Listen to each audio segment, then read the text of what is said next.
The first scene was of the ground on the edge of the highway. Whoever was recording was clearly walking down the road.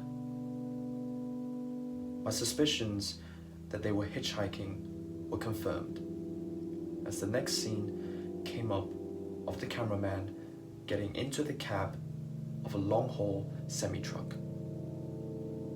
The trucker looked into the camera and smiled. He was an older man with a salt and pepper beard and a healthy-sized potbelly.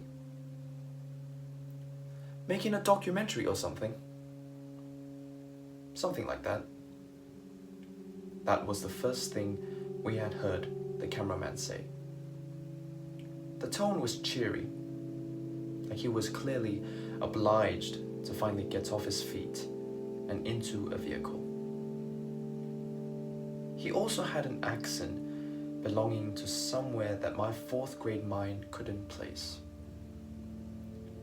The scene continued, with the cameraman and the trucker having a friendly conversation.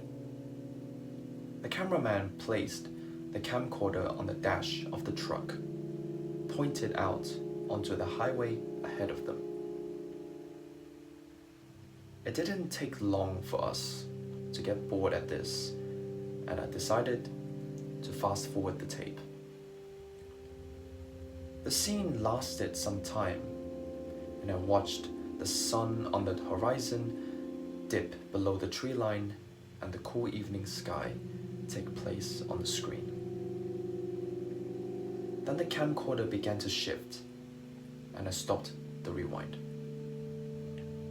The camera turned to film the trucker as he walked into a gas station in the middle of nowhere. Or so I thought. "Hey, that's the truck stop on the edge of town," Thomas said. I looked more closely and realized he was right.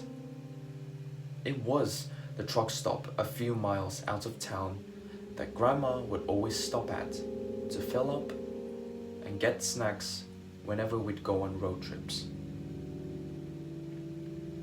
As soon as the trucker got into the shop, the cameraman began to search through his belongings.